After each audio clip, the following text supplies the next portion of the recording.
નમસ્કાર દર્શક મિત્રો, @ગુજરાત માં આપનું સ્વાગત છે। આજે વાત છે પૈસા કે રાજકારણની નહીં, પણ માતૃપ્રેમની શક્તિની, જેણે એક આખા ગામનું ભાગ્ય બદલી નાખ્યું છે। ગુજરાતના અમરેલી જિલ્લામાં એક ઉદ્યોગપતિએ પોતાની માતાની પુણ્યતિથિ નિમિત્તે એવું કામ કર્યું જેણે માનવતા અને પરોપકારની નવી મિસાલ કાયમ કરી।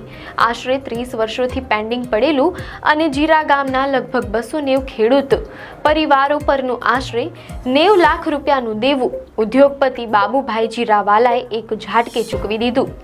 આજે આપણે એક એવા સમાચારની વાત કરવા જઈ રહ્યા છીએ જે ધન અને દોલતની નહીં, પણ માનવતા અને માતૃપ્રેમની શક્તિ દર્શાવે છે। ગુજરાતના અમરેલી જિલ્લાના સાવરકુંડલા તાલુકાના જીરા ગામના વતની ઉદ્યોગપતિ બાબુભાઈ જીરાવાલાએ એક એવું પગલું ભર્યું છે જેણે આખા ગામને કર્જમુક્ત કરી દીધું છે।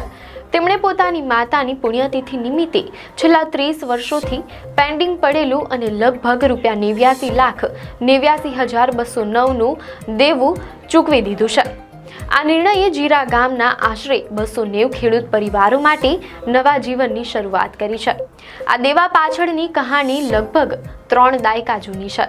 મીડિયા અહેવાલો અનુસાર બાબુભાઈ જીરાવાલાએ જણાવ્યું કે તેમના ગામમાં જીરા સેવા સહકારી મંડળ સાથે જોડાયેલો એક મોટો વિવાદ 1995થી ચાલી રહ્યો હતો।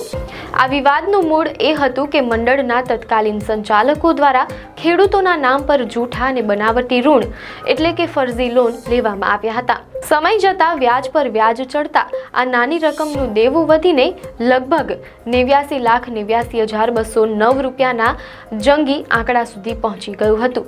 આ દેવાના કારણે ગામના 290 જેટલા ખેડૂતોને ભારે મુશ્કેલીઓનો સામનો કરવો પડતો હતો।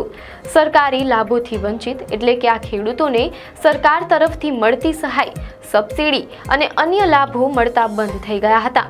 નવા ઋણનો અભાવ એટલે કે બેંકો તેમને કોઈ નવું કૃષિ લોન આપવા તૈયાર નહોતી, જેનાથી ખેતીના કામકાજમાં ભારે અવરોધ આવતો હતો। જમીન પર અસર એટલે કે સૌથી ગંભીર સમસ્યા એ હતી કે દેવાને કારણે તેમની જમીનોના કાયદેસર ભાગલા બટવારા થઈ શકતા નહોતા। તેના કારણે પારિવારિક અને આર્થિક સમસ્યાઓ વધી ગઈ હતી। આમ આ લગભગ 89,89,209 રૂપિયાનું દેવું માત્ર આંકડો ન હતો, પણ 290 પરિવારો પરનો સદીઓ જૂનો બોજ બની ગયો હતો। આ મુશ્કેલીને જોઈને બાબુભાઈની માતાની ઈચ્છા હતી કે આ ખેડૂતોનો બોજ દૂર થવો જોઈએ। મીડિયા અહેવાલો અનુસાર બાબુભાઈએ પોતે કહ્યું કે તેમની માતાની આ દિલી ઈચ્છા હતી કે ભલે તેમના પાસે રહેલા દાગીના વેચવા પડે, પણ ગમે તેમ કરીને ગામના ખેડૂતોનું આ દેવું ચૂકવી દેવામાં આવે। માતાની આ પવિત્ર ઈચ્છાનું સન્માન કરતા બાબુભાઈ અને તેમના ભાઈએ બેંક અધિકારીઓ સાથે મુલાકાત કરી લાંબા સમયથી ચાલી રહેલા આ જટિલ વિવાદનો અંત લાવવા માટે તેમણે બેંક અધિકારીઓના સહયોગથી ખેડૂતો પર બાકી રહેલી 90,89,209 રૂપિયાની સમગ્ર રકમ બેંકમાં જમા કરાવી દીધી। આ નિર્ણય પછી ઉદ્યોગપતિ બાબુભાઈ જીરાવાલાએ કહ્યું કે અમારો પરિવાર ખરેખર ખુશ છે કે અમે માતાની અંતિમ ઈચ્છા પૂરી કરી શક્યા અને આ રીતે અમે માતાને સાચી શ્રદ્ધાંજલિ આપી। આ પગલું માત્ર આર્થિક મદદ નહોતી, પણ માતા પ્રત્યેના પ્રેમ અને ગામ પ્રત્યેની નિષ્ઠાનું પ્રતીક હતું। બાબુભાઈ જીરાવાલાએ પોતાની માતાની પુણ્યતિથિને ફક્ત એક ધાર્મિક વિધિ નહીં, પણ 290 પરિવારો માટે નવા જીવનની શરૂઆતનો દિવસ બનાવ્યો।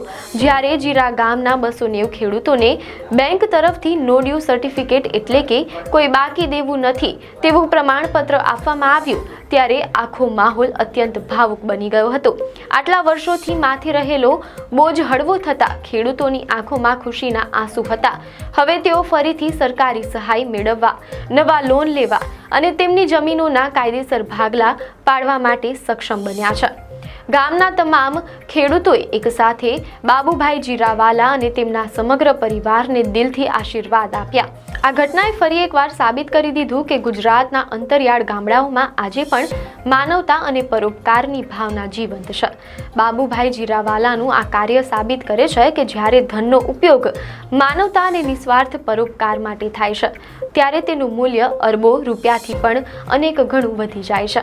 આમ અમરેલીના જીરા ગામમાં માતાની અંતિમ ઈચ્છાનું સન્માન કરતા ઉદ્યોગપતિ બાબુભાઈ જીરાવાલાએ જે કર્યું તે દાન નથી, તે 290 ખેડૂત પરિવારો માટે સ્વાભિમાન, સન્માન અને આર્થિક આઝાદીની ભેટ છે, જે ખેડૂતો આશરે 30 વર્ષથી જૂઠા દેવાના બોજ નીચે દબાયેલા હતા, જેમને સરકારી લાભો મળતા ન હતા. તેમને મળેલા નો ડ્યુ સર્ટિફિકેટ તેમની આંખોમાં આવનારા સારા ભવિષ્યની આશા છે. બાબુભાઈ જીરાવાલાનું આ કાર્ય સાબિત કરે છે કે ધનનો સાચો ઉપયોગ ત્યારે જ થાય છે જ્યારે તે માનવતા અને સમુદાયના ઉત્થાન માટે વપરાય. જીરા ગામની આ ભાવુક ઘટના દેશભરના લોકોને એક પ્રેરણા આપે છે કે આપણે જ્યાંથી આવ્યા છીએ તે મૂળ અને સમાજ પ્રત્યેની આપણી જવાબદારી કેટલી મહત્વપૂર્ણ છે. બાબુભાઈએ આ સાથે એક ઉત્તમ ઉદાહરણ પૂરું પાડ્યું છે. આપને માહિતી સારી લાગી હોય તો વિડીયોને લાઇક અને શેર કરજો, ચેનલને સબસ્ક્રાઇબ કરજો.